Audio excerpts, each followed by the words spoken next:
찬송가 84장하고요. 새 찬송가 134장입니다. 나 어느 날 꿈속을 헤매며. 우리가 살다 보면 요셉과 같이 꿈을 꿀 때가 있잖아요. 예, 꿈꿔준 거 그게 모를 때 하나님께 물어보죠. 또 하나님 이 꿈이 뭘까요? 이 꿈이 또 알 때는 이 꿈대로 이루어 주시옵소서 하잖아요. 그렇죠? 이 공명은 더 스트레인지 오브 갈릴리라고 이렇게 써 있어요. 갈릴리에 오신 이라는 건데 이것을 이 찬송의 제목을 그대로 사용해서 쓴 게 이 오늘 나 어느 날 꿈속을 헤매며 이 찬양입니다.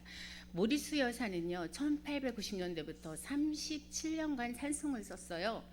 그리고 작사도 하고 작곡도 하는 아주 다재다능하죠. 두 가지를 다 한다는 건 이렇게 천부적인 재질을 가진 복음 찬송 작가로 손꼽힙니다.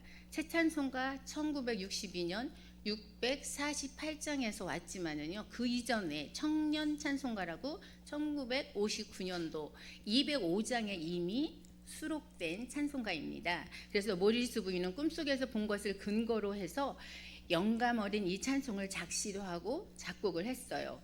그리고 이 찬송시는 예수님이 갈릴리 사역을 중심으로 내용을 삼고 있습니다. 예수님이 갈릴리에서 사역하실 때 그 내용들인데 1절은 마태복음 9장 27절에서 31절을 근거로 이 찬송을 1절을 썼으며 2절은 요한복음 20장 27절을 근거로 썼고요.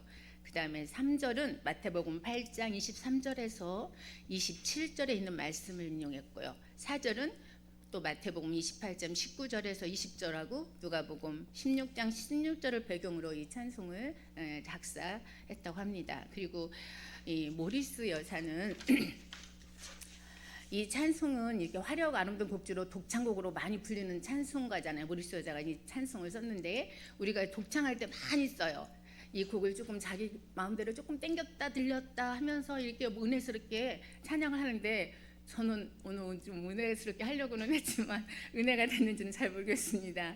예수님의 공생의 초기 사역은요 주로 갈릴리 호수를 중심으로 이루어졌잖아요. 이곳에서 예수님은 오병이어로 5,000명을 먹이셨어요. 마가복음 6장 35절에서 44절까지 나오죠. 그래서 많은 병자를 또 고치시고 소경을 또 어떻게 했어요? 눈을 뜨게 했었어요. 그게 마가복음 8장 23절에서 25절에 나오죠. 그리고 바람과 바다를 꾸짖어서 잔잔케 하신 게 마가복음 8장 23절에서 27절에 있는 말씀입니다. 예수님께서 이렇게 부활하셔서 제자들보다 먼저 가신 곳이 마태복음 28장 7절이지요. 베드로에게 하나님의 양을 치라고 명하신 곳이 요한복음 21장 15절에서 17절에 있는 말씀이고 승천하신 곳이 사도행전 1장 9절에서 11절일도 이게 바로 그 장소가 어디였나? 갈릴리라는 곳이에요. 이 갈릴리 호수를 성경에서는 갈릴리 바다라고 마태복음 4장 18절에 말씀하고 있어요. 그리고 디베라 갈릴리 바다라고 요한복음 6장 1절에도 나오고 게네사렛 호수라고 누가복음 5장 1절에 이렇게 부르고 있습니다. 그래서 이 모리스 여사는요 1862년 미국 오하이주 펜스빌에서 태어났어요. 10살 때부터 메코넬스빌 감리교회에서 신앙생활을 하였어요. 그 아버지를 이제 여의고 가난은 하였으나 모든 것을 주님께 맡기고 기도로 승리하시는 어머니의 그 믿음을 본받게 됩니다. 그래서 그녀는 매우 명랑하고 그런 와중에도 아주 밝아요. 쾌활하고 분별력도 있고 유머가 풍부하고 또 머리도 똑똑한 명석한 소녀였습니다. 음악에 남다른 재능이 있는 것을 알게 된 그 이웃집 아주머니 만남의 축복이 이렇게 중요해요. 그 아주머니가 이분을 안 만났으면 이런 찬송이 못 나왔을 것 같아요. 자기 집에서 자기는 피아노가 있으니까 피아노를 치면서 이렇게 연습하라고 피아노를 내주신 거예요. 그래 얼마나 피아노 치라고 장소 제공해줘. 그 이웃집의 그 아주머니 만남의 축복 우리한테도 있으면 감사하겠죠. 우리도 만남의 축복을 얻기를 바랍니다. 예, 그래서 이분이 이렇게 피아노 연습을 하며 음악적인 재능 발전에 큰 도움을 받게 됩니다. 그리고 13살이 돼요. 그랬는데 교회에서 그가 얼마나 피아노를 연습했는지 오르간 반주를 하며 찬양합니다. 세상에. 그리고 뜨개질하고 재봉일로 이 뒷바라지하는 그 엄마 그리고 엄마의 모자점 경영을 도와줍니다. 그녀가 이제 그렇게 해서 한 6년이 흘러서 19살이 됩니다. 아리따운 아가씨가 됐죠. 그때가 1881년인데 신앙이 좋은 찰스 모리스라는 사람, 그 남자를 만나요. 청년을 만나서 결혼을 합니다. 그녀가 이제 30세가 됐을 때 메릴랜드주 마운틴 레이크 파크에서 열렸던 여름 캠프 집회에 참가한 것이 계기가 되어서 제 헌신을 다짐한다고 합니다. 그래서 그녀의 고백인데, 나는 성령을 존귀하게 높이려고 노력해 왔습니다. 우리가 성령을 높이면 높일수록 우리의 생활은 즐거움과 기쁨으로 빛날 것입니다 라고 고백을 합니다. 그리고 그녀가 마음문을 활짝활짝 열고 성령님을 모셔드린 후에는 어느 날 재봉일을 하다가 악상과 찬송시가 함께 막 떠올리기 시작하는 거예요. 그러니까 가사하고 뭐예요? 작곡이 한꺼번에 동시에 다발적으로 떠오른 거야. 얼마나 좋아요. 하나님의 은혜잖아요. 이런 것도. 예, 이때부터 성령의 선물인 찬송가가 수십 편이 쏟아져 나와요. 주옥 같은 찬송가들이. 그리고 37년 동안 모리스 여사는 1500여 편의 찬송가와 복음성가를 중복되는 것도 없이 만들어냅니다. 그러니 얼마나 놀랍습니까? 그녀의 작품은 모두 영감에 의해서 만들어진 거고요. 겸손한 마음으로 하나님의 통로가 되어서 찬양으로 많은 이들에게 하나님의 은혜를 전하였습니다. 그래서 그녀는 전문적으로 음악 공부를 하지는 않았지만 영감을 받은 대로 적어내렸을 뿐이라고 이렇게 겸손하게 그가 모든 이렇게 영광을 어떻게 하나님께 돌리는 겸손한 말을 했다고 합니다. 우리가 뭐 잘 이렇게 조금 뜨면 막 겸손해지지 않고 목에 힘주잖아요. 근데 이분은 엄청 겸손했나 봐요. 1914년에 실명이 됩니다. 그 실명된 어려움 속에서도 그녀의 찬송가를 쓰는 일은 중단하지 않았어요. 그래서 모리스에게 헌신적인 노력에 감탄한 그 아들이 이제 뭐를 만들어 칠판을 만들어 주는데 이렇게 시력을 잃었으니까 오선지 28피트 그럼 8.5m가 되는 오선지 칠판을 만들어 주고 직접 그려 넣을 수 있을 때에는 딸과 친구를 도움을 받았다고 합니다. 뭐 이제 콩나물 대가리 그려 넣어야 될 거 아니에요. 이렇게. 그런데 자기가 시력이 없으니까 어떻게 해요? 아들 딸들의 주위에 사람들의 도움을 받아야 되겠죠. 그랬을 때 지인들이 이렇게 도와줬다고 합니다. 그렇게 그녀가 영감으로 받은 시와 이 멜로디가 악보로 만들어졌어요. 그래서 1929년 가을 그녀는 뉴욕의 어번에서 67세의 나이로 하나님의 부름을 받았어요. 이 찬송이 우리나라에 최초로 소개된 것이 청년 찬송가 1959년 205장에 처음 실리게 됩니다. 그때 가사를 거의 그대로 지금까지 쓰고 있는 거예요. 그래서 21세기 찬송가에도 채택된 그녀의 곡이 8편이 있어요. 349장 나는 예수 따라가는 이 한 편만 아이작 와츠의 작시에 곡만 붙인 거예요. 시에다가 그 이제 뭐예요? 이제 가사에다가 자기가 작곡을 한 거예요. 나머지 7편은 모두 자기가 작사도 하고 작곡도 한 찬송들로 49장, 134장, 295장, 406장, 433장, 495장, 538장을 수록하고 있습니다. 그래서 이 찬송 1절에는 갈릴리 바닷가에서 일어나는 기적적인 장면들을 아주 생동감 있게 전달하고 있잖아요. 나 어느 날 꿈속을 헤맬 때 바닷가 거닐며 그러면 바닷가를 지금 거닐고 있네? 예, 그런 거 생동감 있게 나타나죠. 2절과 3절은 천국의 복음을 전하고 있는 거예요. 그래서 모든 병과 약한 것을 고쳐주시는 모습, 풍랑을 잠잠케 하신 예수님에 대해서 2절 3절은 말하고 있잖아요. 4절에 가서 뭐 합니까? 그 복음을 전하는 사명을 가지고 살아가는 동안 예수님이 함께 해주시길 원하는 내용이에요. 우리 평생 예수님이 우리와 함께 하지 않으면 우리가 어떻게 살아갈 수 있겠습니까? 오늘 이 자리에 있는 것도 여러분과 제가 있는 것도 예수님이 우리와 함께 했기 때문에 있는 거예요. 아침에 눈을 뜨는 것조차도 우리가 어떻게 뜰 수 있어요? 우리 의지로 못 뜨잖아요. 눈을 뜨고 죽은 사람은 감을 힘이 없어서 죽는다고 그러고 감은 사람은 뜰 힘이 없어서 죽는다고 하는데 우리는 이렇게 눈을 번쩍 뜨고 일어난 것도 하나님의 은혜하는 게 아니겠습니까? 하나님이 오늘 우리에게 선물을 줘야지만 오늘이 또 살아가잖아요. 그 은혜를 감사하는 내용들을 적은 이 글입니다. 얼마나 귀한 찬송입니까? 그런데 오늘은 이제 그거에 맞춰서 교회론에 들어가서 오늘은 교회의 속성에 대해서 한번 알아보려고 합니다. 한국 교회는요, 아시아에서 유일하게 성공한 기독교입니다. 유럽으로 들어간 교회는 기독교는요, 가는 곳곳마다 성공적으로 정착을 했는데 기독교 국가가 되었어요. 유교, 불교, 특별한 사모니즘 종교가 없었기 때문에 십자가를 앞세우고 강력한 종교를 쉽게 그들이 받아들일 수가 있었습니다. 그러나 아시아권은 좀 달라요. 유교와 불교, 샤머니즘이 토착화되어 있기 때문에 기독교는 배척되고 탄압의 대상이 되었어요. 그래서 처음에 예수를 믿을 때 숨어서 믿고 막 그랬잖아요. 북한에 있는 사람들이 지하에서 예배드리듯이, 또 중국 선교 갔을 보면은 중국도 그렇듯이, 예, 이렇게 탄압하고 배척하고 이런 상태입니다. 일본은요, 우리보다 훨씬 먼저 기독교가 들어갔어요. 그렇지만 지금 1억 2천만의 인구의 기독교인 수는요 50만 명 남짓 불과하다고 합니다. 중국도 마찬가지죠. 중국에서도 기독교는 힘을 쓰지 못했잖아요. 그리고 싱가포르나 인도네시아, 말레이시아 어느 곳에서도 이 기독교가 들어가서 정착하지 못하고 성공은 못했어요. 그렇지만 한국은 달라요. 한국 기독교는요 선교 150년을 바라보는 지금 세계 선교가 주목할 만한 대성장을 거듭해 왔어요. 세계 50대 교회 중에 한국 교회가 23개 들어있을 정도로 한국 교회의 성장은요 기적 자체입니다. 물론 이게 지금이면 얼마나 좋겠어요. 20년 전 일이에요. 예. 하지만 열심도 많고 은사도 많고 인물도 많아서요 부흥이 빨랐어요. 그랬는데 너도 나도 모이다 보니까 그에 따른 어두운 면문도 있습니다. 그래서 어느 목사님의 희생적인 이야기가 언론에 나오는가 하면, 목사님 너무 희생해서 너무 그 희생에 대한 것이 아주 아름답게 나왔어요. 다음 날은 또 어떤 목사가 부동산을 갈취해갖고 도주했다는 등 어쩌다는 등 또 기사가 나오면 얼마나 상반돼.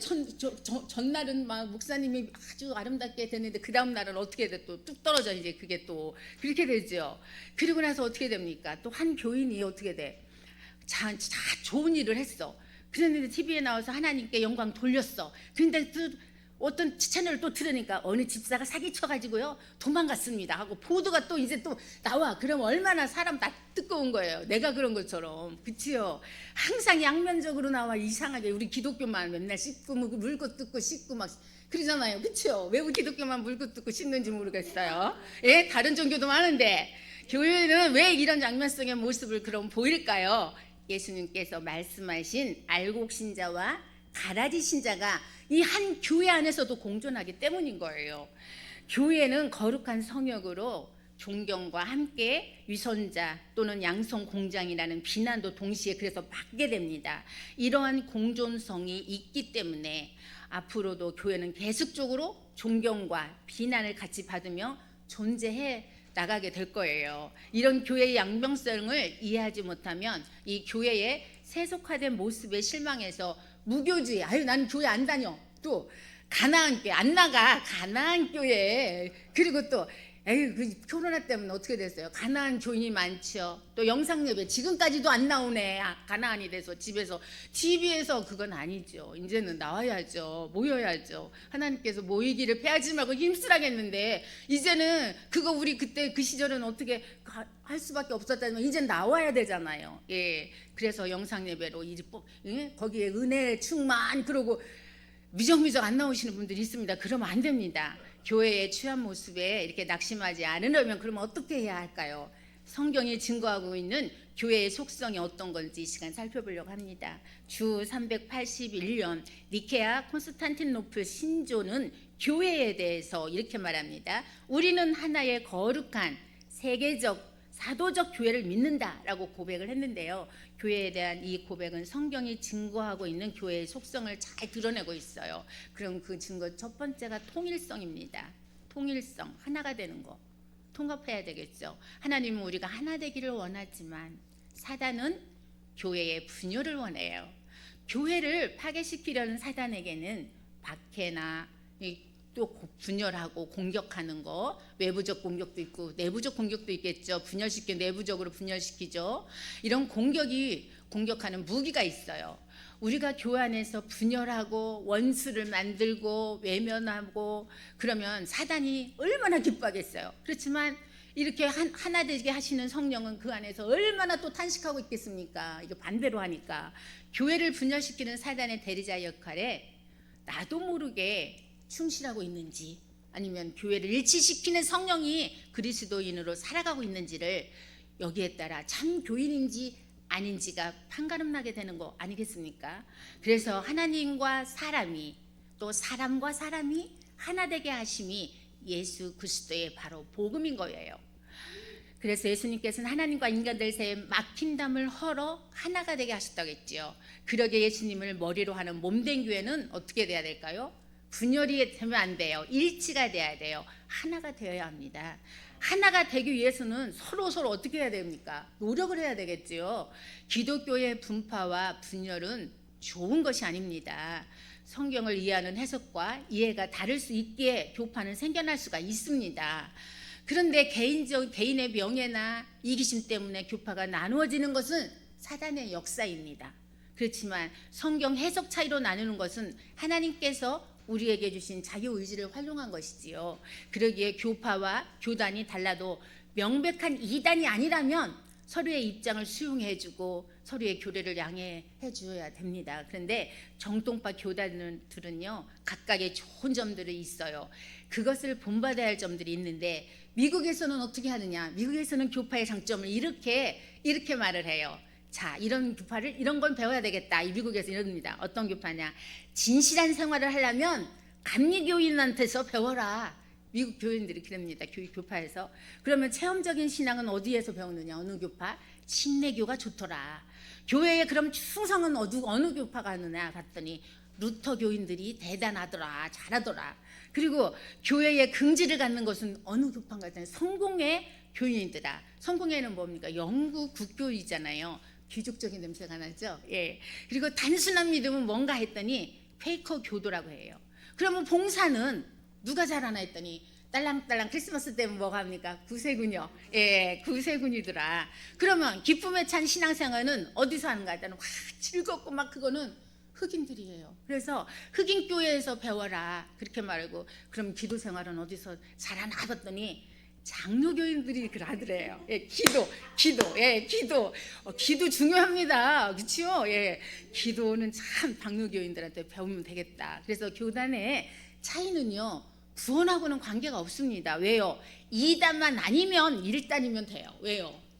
어느 교회를 다녀도 구원을 받기는 받는데 어떻게 되느냐? 구원은 우리가 선택사항이 아니에요. 구원은 예수 그리스도로 받는 거잖아요. 그리스도를 믿음으로. 예, 교파나 교단의 장점이나 교리로서 구원받는 게 아니잖아요. 천국은 그래서요, 가면 장로교인도 감료교파, 겸로교파도 또 침례교파도 파가 없습니다. 왜요? 구원받은 사람들이 다 모여 있으니까. 파가 왜 중요합니까? 그렇죠? 오직 예수 그리스도를 통해서 구원을 받은 그리스도인들만 그 천국에 들어올 수 있기 때문이에요. 예, 그러기에 교회는 한 사람, 한 예수 그리스도, 한 성령, 그리고 하나의 이 성경. 우리 하나의 이 성경 갖고 이제 다른 성경 갖고 하지 않잖아요. 다른 성경 갖고 하면 2단이에요. 3단이고. 예.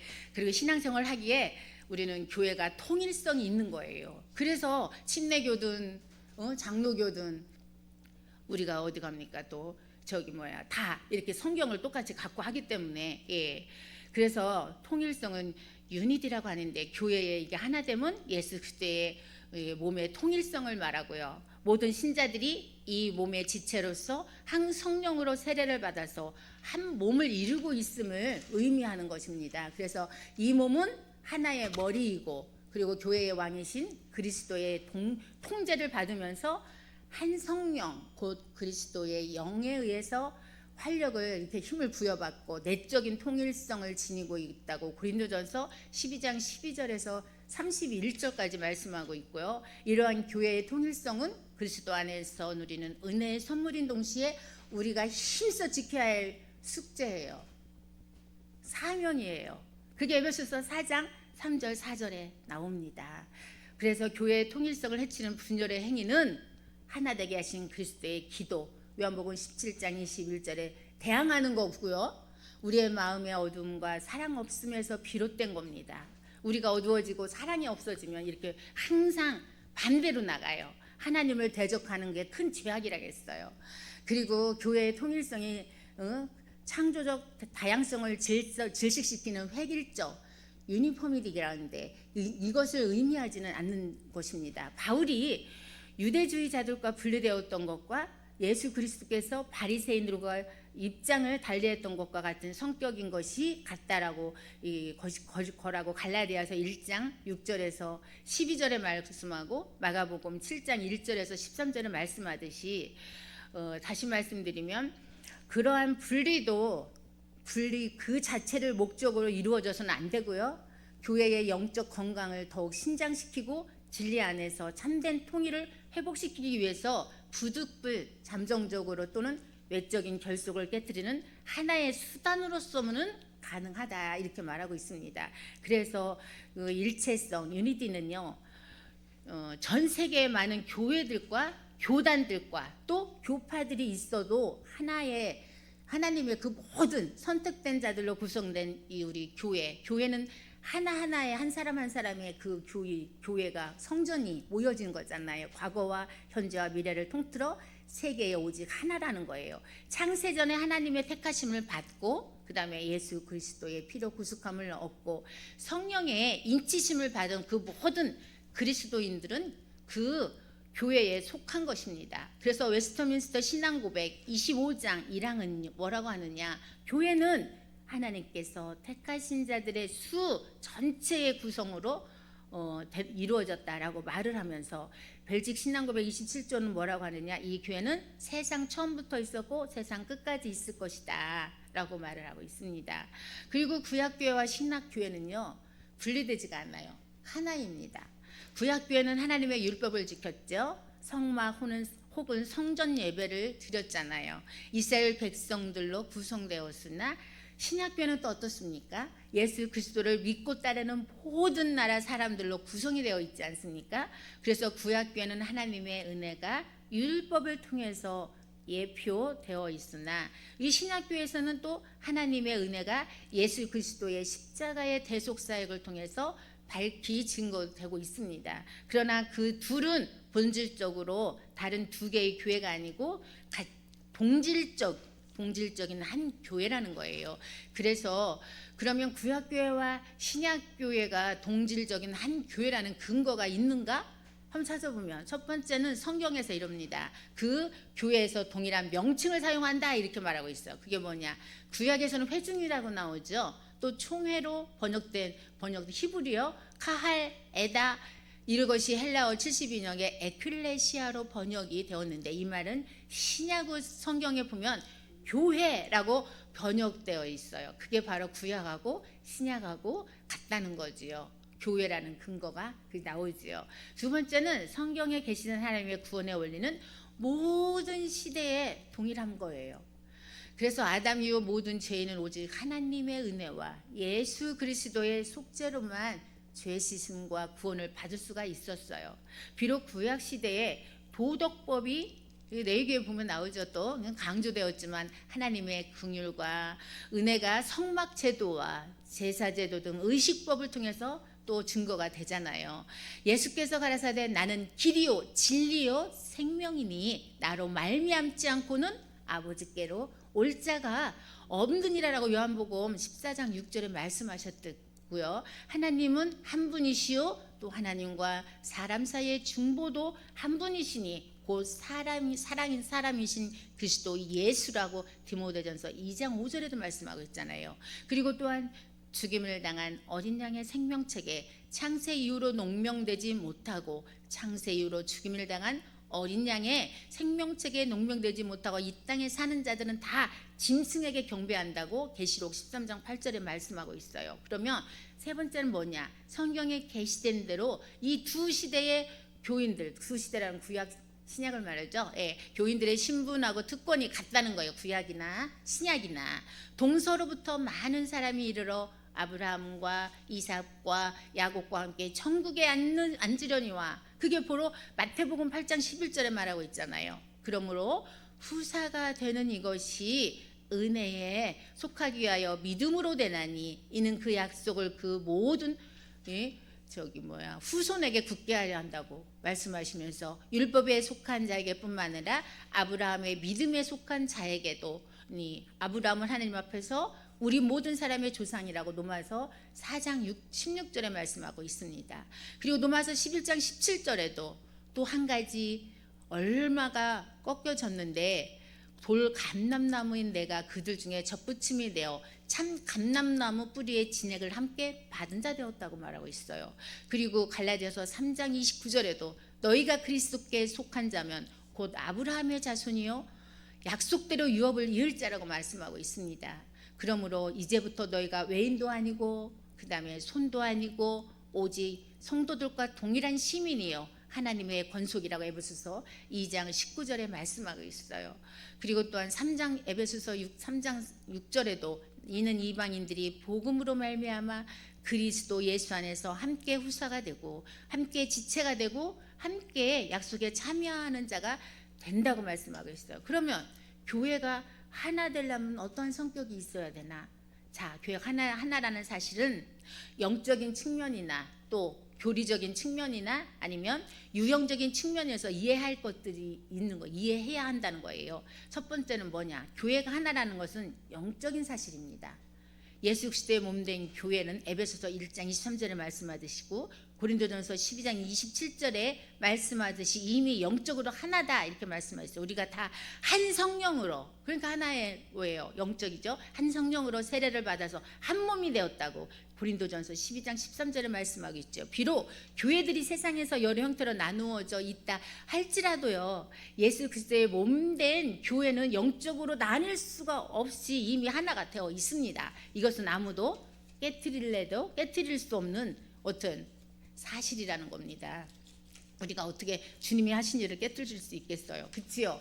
응? 주님이 닫으면 열 자가 없고 열으면 닫을 자가 없는데, 그치요? 두 번째, 교회는 교리적으로 하나라는 거죠. 자, 교리는 뭡니까? 성경의 진리를 한축된 말로 표현한 것이 교리잖아요. 성도들은 하나님의 진리 안에서 바른 교리 안에서 하나라는 거예요. 그래서 같은 믿음, 코인의 피스티스라고 하죠.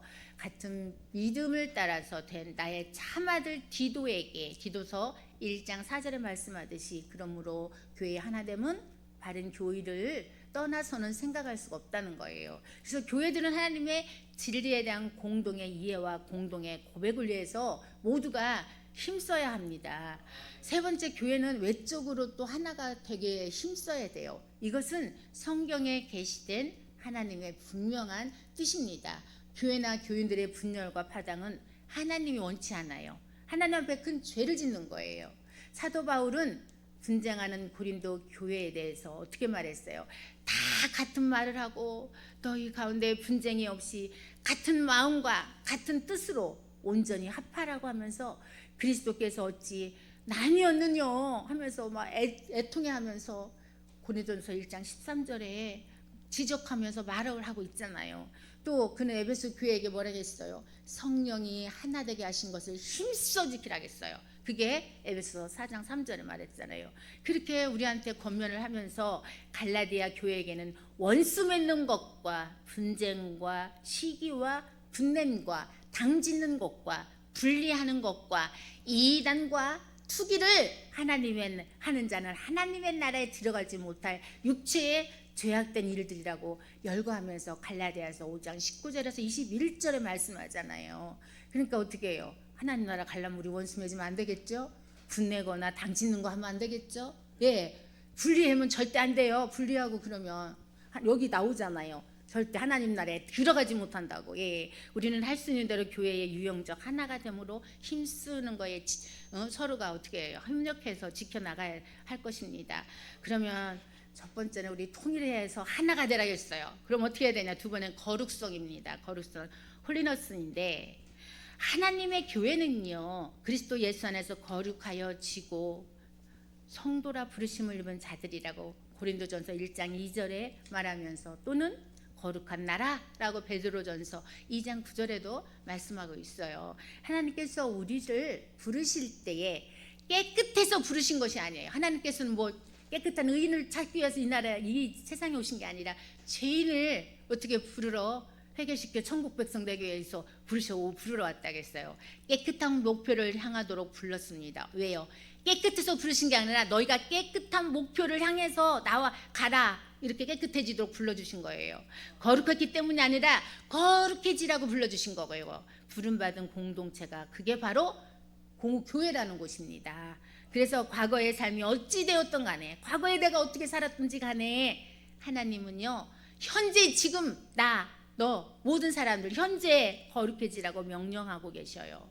그래서 교회를 향해서 성전이 되기를 원하고 계십니다. 그리고 예배가 예배되게 교회가 교회다워져야 되겠죠. 응? 예수님의 신부로서 거룩한 순결을 이렇게 지키는, 기대하고 계시는 예수님이셔요. 하나님께서 이스라엘 백성, 이스라엘 교회가 되는 총회에 내가 거룩하니 너희도 거룩하라고 레위기 19장 2절에 명령하셨지 않았습니까? 어떤 원로 목사님이 후배 목사님한테 이렇게 충고를 합니다. 교회에서는 큰일이 나면 아주 그 큰 거를 막 쪼개서 작게 만들어. 그리고 작은 것이 있잖아? 그럼 아주 없애버려 이렇게 말을 했대요. 그래야 교회가 어떻게 된다? 평안해지니까요. 교회는 어떻게 해요? 안식을 얻으러 오는 거지 일꾼이 있어야지 말꾼이 있으면 안 되잖아요. 말로 교회가 세워지는 게 아니에요. 일로 일하는 사람이 있어야 교회가 세워져요. 그렇지 않겠습니까? 우리는 말꾼이 아니라 일꾼이 되어야 돼요, 교회에. 그래서 사명받은 자들은 다 말꾼이 되어서는 안 되고 일꾼이 되어야 됩니다. 그래서 교회는 해짓고 까발리는 것이 아니에요.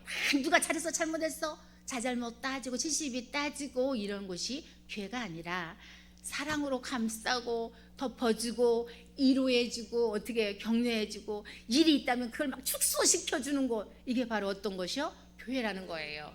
그리고 안 좋은 소문은 쫙 어떻게 해요? 자꾸 차단시키고요. 이렇게 매스컴에서도 교회만 이렇게 맨날 물고 찍고 뜯고 막 그러는데 그거 안 돼요. 좋은 소문을 많이 퍼져나가게 해야 돼요. 예, 그렇죠? 그리고 부정적인 사람들은 언제나 교회의 잘못된 점을 찾아내려고 해요. 그게 이단성이 있어서 안 돼요. 그런 마음을 가지면 항상 덮고 이해하고 참고 위로해주고 격려해주고 이끌어주고 그래야 되지 않겠습니까? 높여주고 세워주는 게 바로 교회화가 돼야 돼요. 교회는요, 완벽한 의인들의 모임이 아니에요. 구원받은 죄인들의 모임인 거예요. 그런 구성원들로 교회는 늘 죄가 흐를 수가 있습니다. 이런 속성을 무시하고 완전한 교회만을 주장하는 교회를 비판하려 한다면 이것은 잘못된 거예요. 교회는 적어도 자신들의 죄를 시인하고 내가 죄인입니다. 뭐예요? 예수님께서도 세리의 자기가 나는 죄인입니다. 그 고백을 들으셨잖아요. 응?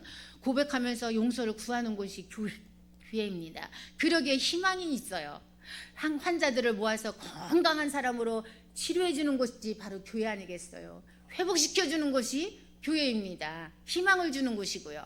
웰즈는 이렇게 말을 합니다. 완전한 교회를 찾지 마라. 이 땅에서는 찾을 수 없을 뿐만 아니라 설령 찾았다 해도 당신은 그 교회의 교인이 될 자격이 없을 것이기 때문이다. 왜? 우리가 완전하지 않는데 어떻게 완전한 교회를 우리가 찾을 수 있고 완전한 교회를 만들 수 있겠어요? 우리가 각자가 다 죄인 아니겠어요? 눈을 떠서 보는 순간 보면서 죄짓고 생각하면서 죄짓고 말하면서 또 죄지어서 남의 마음도 아프게 한 것도 모르면서 돌멩이 하나 던졌을 뿐인데 나는 그 사람은 큰 상처 받았다고 그러고 나는 생각 없이 말했는데, 그렇잖아요? 그런 게 있지요. 가지 말아야 될 거 가지요. 이 손은 봉사의 손이 돼야 되는데 엉뚱하게 욕심부리고 막 그러니까 죄를 안 질 수가 없잖아요. 그렇지요?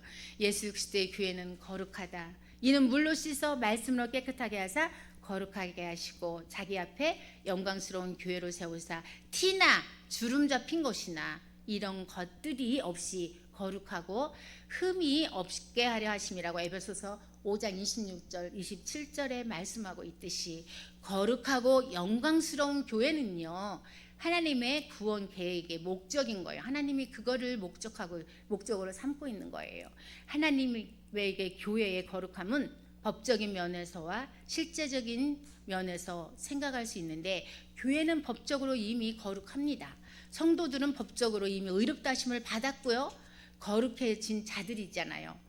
그리고 그리스도 예수 안에서 거룩해졌다고 고린도전서 1장 2절에 말씀하고 있잖아요. 예수 그리스도의 몸을 단번에 들음으로 말미암아 우리가 거룩함을 얻었다고 히브리서 10장 10절에 말씀하셨듯이, 이것은 우리가 하나님으로부터 이미 받은 그 칭의의 진리에 내포된 은혜 중의 은혜입니다. 여러분이 하나님의 은혜 아니면 저와 여러분이 어떻게 지금까지 살아 있겠습니까? 교회는 그래서 실제적으로 거룩해야 해요.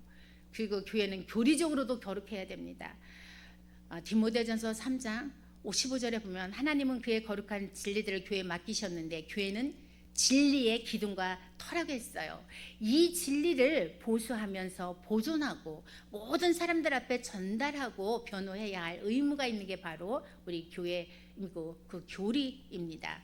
그리고 오늘날 그런데 많은 교회가 교리적으로 매우 해이하고 부패해 있는 건 사실이에요. 그렇지 않습니까?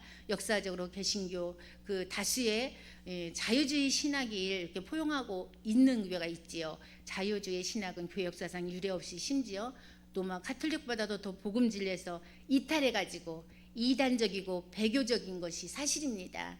그리고 교회는 또 윤리적으로도 어떻게 해야 돼요? 거룩해져야 돼요. 뭐 이상하게 막 어떤 목사가 신도하고 어쩌네 저쩌네 이런 거 매스컴에 떠들어대면 우리 교인들은 쥐구멍을 찾아요. 또 그렇잖아요. 그러면 안 되겠죠. 윤리적으로 거룩해야 되겠죠. 도덕적으로도 거룩해야 되겠고. 오늘날 많은 교회들의 성직자들이 윤리적으로 매우 문란하고 해이하고 부패되어 있습니다. 세상적인 방법론을 도입한 열린 예배들 물밀듯이 들어와 교회들을 부패시키고 또 세속화시키고 있죠. 그러나 참된 교회들은 이러한 교리적 윤리적 오류들을 배격해야 될 줄 믿습니다. 세상은 영적인 전쟁터예요. 너희가 주 안에서와 그 힘의 능력으로 강건하여지고 마귀의 괴계를 능히 대적하기 위하여 하나님의 전신갑주를 입으라고 했어요. 우리의 씨름은 혈과 육에 의한 것이 아니요 정사와 권세와 이 어둠의 세상 주관자들과 하늘에 있는 악의 영들에게 대함이니라. 그러므로 하나님의 전신갑주를 입으라고 에베소서 6장 10절에서 13절에 말씀하고 있지 않습니까? 교회의 땅 위에서 교회는 이 땅 위에서 모든 마귀의 시험과 죄악된 세상적인 풍조를 배격을 하시고 교리적으로나 윤리적으로나 도덕적으로나 온전하게 거룩함을 이루게 힘을 써야 될 줄 믿습니다. 큰 세 번째로는 보편성이에요. 캐프리시드라고 하는데 보편성은 모든 것에 두루 미치거나 통하는 거예요. 상통하는 그 성질 일반적인 특성으로 반대말은 특별성이겠죠. 보편적인 게 반대는 특별한 거겠죠. 그 특별성입니다. 교회는 예수 그리스도를 머리로 하나가 된 공동체입니다. 그래서 예수 그리스도를 영접한 사람들은요. 나라가 다르고 또 피부가 다르고 피부색이 다르고 또 그러니 뭐 언어도 다르겠지요. 또 교단이 달라도 한 가족이에요. 왜요? 우리는 예수 그리스도 하나님 아버지 한 분을 모시고 있으니까. 그래서 우리 교인이 내 아버지요, 어머니요, 형님이요, 누이요, 동생이 될 수 있는 거. 그래서 형제님, 자매님 그렇게 말하잖아요. 왜? 우리는 다 같은 하나님의 자녀니까요. 예, 교회의 모든 사람들을 한 가족으로 그렇게 생각해요. 내일이 없어요. 우리 그 신약 그 저기 보면 그 저기 뭐야 교회 다 모든 것을 물건을 통용하면서 나눴었잖아요. 네 거 내 거 아니에요.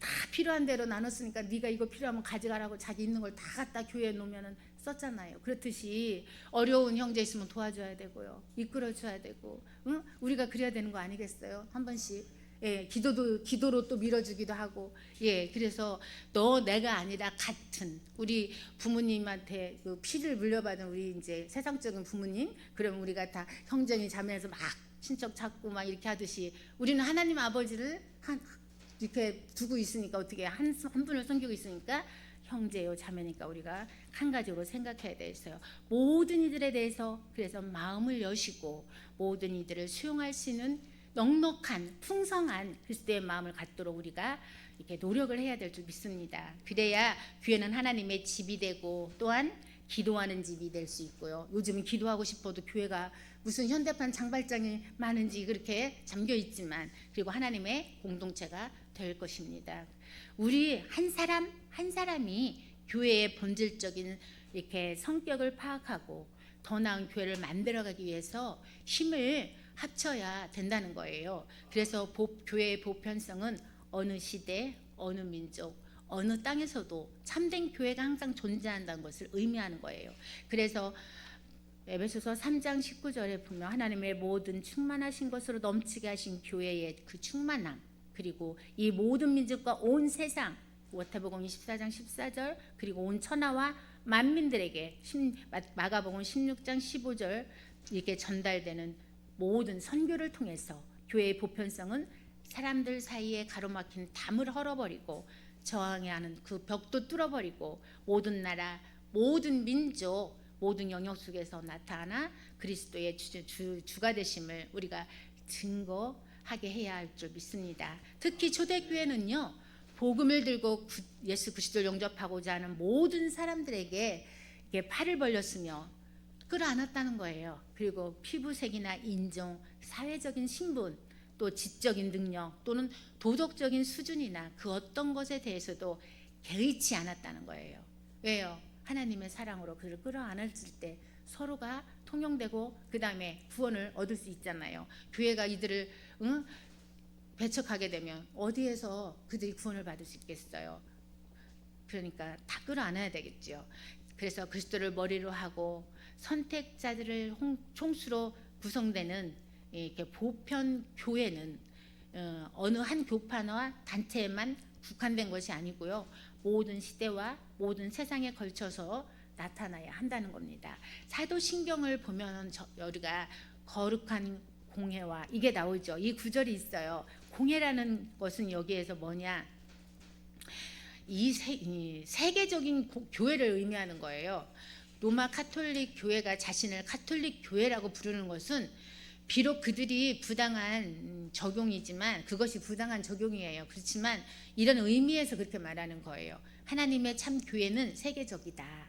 그리고 교회의 세계적인 성격을 생각할 때 우리는 교회를 생각하는 우리의 시야를 좀 더 넓게 가지고 우리의 마음도 좀 더 어떻게 넓은 마음으로 여유 있는 마음으로 더 포용적으로 가져야 된다는 것입니다. 그래서 교회는 처음부터 이렇게 온 세계 끌어안는 세계적인 모습은 아니었는데 성경은 교회를 하나님 나라로 묘사하면서 그것은 작은 형태로부터 점점 커져서 세계적인 형태로 성장할 것이라는 걸 암시해주고 있어요. 교회는 이게 적은 무리, 누가복음 12장 32절로부터 시작이 돼요. 적은 무리가 조금씩 커져서 하나님 나라의 그 적은 무리들이 시작이었는데 하나님 나라는 또 어떻게 비유했습니까? 씨앗같이 세상에 뿌려진다라고 시작했죠. 예. 그리고 나서 마태복음 13장의 씨 뿌리는 비유를 통해서 곡식과 가라지 비유를 통하고 겨자씨의 비유를 통하고 누룩의 비유를 통하고 그물 비유를 통해서 하나님 나라가 이미 시작된 것을 우리한테 알려준 거예요. 사람은요 중생함으로 그 나라에 들어간다라고 거듭난다는 거죠. 중생이 요한복음 3장 5절에 말하죠. 하나님의 나라가 이미 너희에게 임하였다고 마태복음 12장 28절에 말하고 하나님의 나라는 볼 수 있게 임하는 것이 아니다. 하나님의 나라는 너희 안에 있다라고 누가복음 17장 20절 21절에 말하죠. 그가 우리를 흑암의 권세에서 건져내사 그의 사랑의 아들의 나라로 옮기셨다고 골로새서 1장 13절에도 말씀하고 있습니다. 그러므로 중생이 되어 거듭나게 되어서 하나님 나라 백성이 된 그들 또한 교회를 구성하고 있잖아요. 그러면 교회는 하나님의 나라라고 불려질 수 있다는 거죠. 예, 그래서 온전한 세계적 교회는 장차 오는 하나님 나라에서 성취됩니다. 교회는 하나님의 나라의 이 미래적인 단계에 소망을 하는데 영광의 천국은 아직 오지 않았지만 하나님 나라는 주 예수 그리스도가 재림함으로써 초자연적 방식으로 올 거라는 거죠. 그래서 마태복음 25장 34절에 보면 창세로부터 너희를 위하여 예비된 나라를 상속하라라고 했고 우리의 시민권은 어디에 있어요? 하늘나라에 있다고 빌립보서 3장 20절. 여기는 잠시 세상에 머물러 있는 잠시 잠깐 있는 거예요. 예, 영원한 나라 우리 시민권이 있는 그 하늘나라. 하늘나라를 소망하며 살아야 되겠죠. 그래서 저희가 이제는 더 나은 본향을 사모하니 곧 하늘에 있는 것이다. 그러므로 하나님이 저희 하나님이라 일컬음을 받으심을 부끄러워 아니하시고 저를 위하여 한 백성을 예비하셨다고 히브리서 11장 16절에 말씀하면서 뭐라고 합니까? 그러므로 형제들아 더욱 힘써 너희 부르심과 또 택하심을 굳게 하라. 너희가 이것을 행한즉 언제든지 실족치 아니하리라. 이같이 하면 우리 주 곧 구주 예수 그리스도의 영원한 나라에 들어감을 넉넉히 너에게 주시리라고 베드로후서 1장 10절 11절에 말씀하십니다. 그리고 세상 나라가 우리 주와 그리고 그리스도의 나라가 되어서 그가 세세토록 왕노릇해 주신다고 계시록 11장 15절에 말씀하고 있어요. 저희가 세세토록 왕노릇하리라. 그게 바로 또 22장 5절에도 말씀하시죠. 어거스틴은 이렇게 말합니다. 교회는 주님의 몸이기 때문에 결코 부패하지 않는다고 했어요. 부패한 인간들이, 부패한 건 뭐예요? 인간들이라는 거예요. 부패한 인간만 있을 뿐이다 이렇게 말을 합니다. 부패한 인간들의 일부는 변화되고 또 부패한 인간들의 일부는 죽어서 또 교회를 떠나지 않겠습니까? 그러면 주님의 몸된 교회는 그만큼 깨끗하게 정화가 될 거예요. 부패한 사람들이 떠나고 죽고 없어지니까. 그래서 교회는 부패와 타락으로 자신을 내버려 두지 않아요. 마치 바다가 오염물을 받아들여요. 들어온 것들 다 받아들이지만 또 어떻게 됩니까? 계속 소금물로 정화를 시키잖아요. 그치요? 망망한 바다에서 희석하고 산화하면서 이 깨끗한 바다를 유지하듯이 지난 2000여 년 동안 교회가 그렇게 계속해 왔어요. 그리고 교회는 교리적, 유형적 하나됨을 힘써 지켜야 한다고 했죠. 또 교회는 교리적, 윤리적 거룩함을 힘써 지켜야 된다고 했어요. 그래서 첫 번째 어떻게 해서 하나됨, 두 번째 거룩함, 세 번째는 어떻게 했어요? 우리가 이제 다 통해야 된다고 그랬죠. 세 번째 보편성을 또 말해 주셨습니다. 제가 그래서 교회는 어떻게 돼요?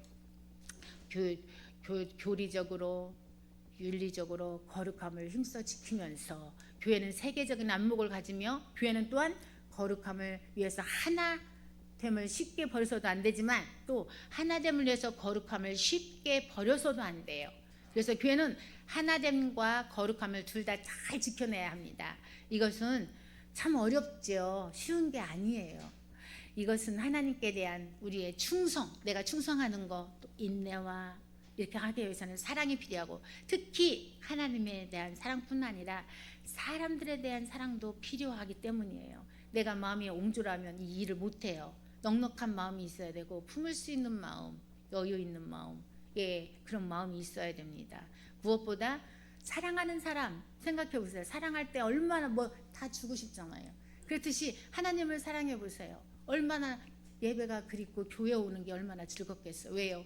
교회 오면 하나님을 만나잖아. 하나님의 전이고 하나님 임하고 계시는 곳이니까 성전에 계시니 그러니까 얼마나 하고 싶은 게 하나님께 드리고 싶은 것도 많고 시간도 드리고 싶고 봉사도 하고 싶고 선교도 하고 싶고 여러 가지죠. 그렇죠? 예배가 그리워지고 기도가 찬양이 말씀이 그냥 샘솟는 거예요.